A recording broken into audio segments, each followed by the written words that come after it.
Hey, Connor, when you went back and looked at the film, how did you kind of evaluate how you did this week, and what things did you think you made strides on from week 1 to week 2? I mean, just within each play, run checks, pass protections, making sure I'm getting the mic ID'd properly. Pass plays, just getting through my progression. I mean, having my eyes in the right spot, and I felt like we did a pretty good job of that this week. We'll stay on the front row to Brent.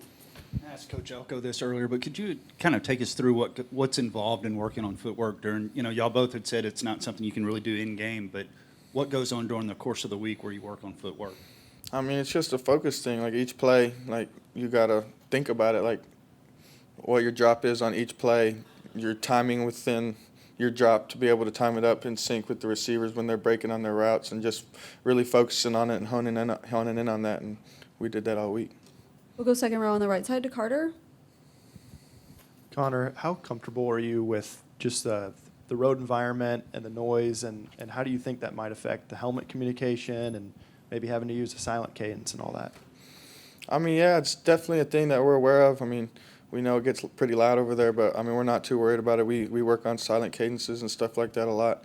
I mean, we don't really have to change too much with what we're doing now, so I think we'll be ready for it. It's a good challenge for us this week, and we got to have a good week of preparation and get after it on Saturday. We'll go back behind the lights on the left side to Donna and then Tyler. Connor, how much pressure is there, if any additional pressure, to win a true road game, and how important do you feel it is for this team just to make a statement like that? I mean, I feel like every game's important. I mean, we got to try and win every game. I mean, that's our goal. I mean, that's why we play football, is to go out there and win games, and no matter – you put the ball down in the parking lot, we're going to go line up and go play. Coach Elko preaches that, and I feel like we're 100% behind them with that, and let's go play football. We'll stay on TV row to Tyler. Yeah, Connor, how would you evaluate kind of the run game and what, Le'Veon and Amari and all the backs have meant to this offense and it's helped you as the quarterback? Like Coach Troop always says, I mean, they're the stable for a reason. We got guys who can go, and just being able to give them the ball and let them go to work, it makes it way easier for me. So the more the merrier. We'll go second row on the left side to Alex. Yeah, what's just critical for you to, stack another good performance, whether that's mentally or physically or both? It's just having another good week of preparation. I mean, take it one day at a time, one practice at a time, have good meetings with coaches, and then go out and execute on the field. We'll go back behind the lights on the right side to Ben. Hey, Connor, just especially last game, getting, Moose got involved. It looks like Jabriz maybe feeling a little better, getting healthier. What's it been like kind of getting on the same page with, more receivers in that? No, it's been good. I think we had 10, 11, 12 guys, receivers-wise, were able to touch the football this week. And, I mean, if you're able to spread the ball around like that, I mean, it helps a lot just being able to get the ball in different guys' hands, different skill sets, and being able to utilize all of them. It's going to help us a lot.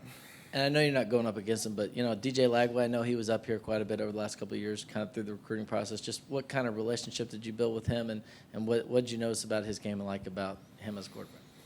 I mean, me and him were pretty cool. We don't know each other that well, but we've definitely had a couple interactions. Me and his family, they're great people. Just being around them, being from the state of Texas, I mean, you get to cross paths with them from time to time, and he's a great dude. Hopefully he gets to play Saturday. I can't wait to 2 Texas guys. That'll be fun. We'll go front row on the left side to Cease.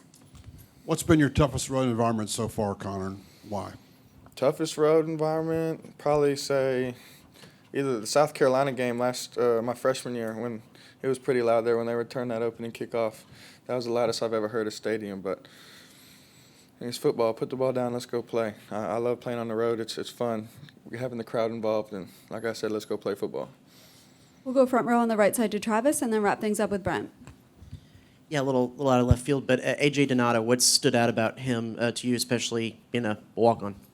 I mean, he's a dude's dude. I mean, anything you need, dirty work, he's going to do it for you with a smile on his face. Like, that dude loves the work. He loves the hit, and he doesn't shy away from anything. And just coming from him, you got to love the guy for it. He's an awesome dude. We'll front row on the right side to Brent.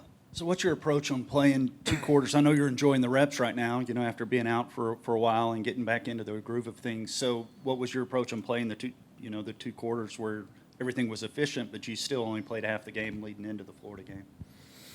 I mean, that wasn't my decision. I would have played the whole game if they would have let me. But just going and, like you said, being as efficient as possible. I mean, every time we touched the ball, we scored a touchdown. So, I mean, that's what I try and tell my guys. Every time we touch the ball, we points. And I tell them each drive, and we executed this week.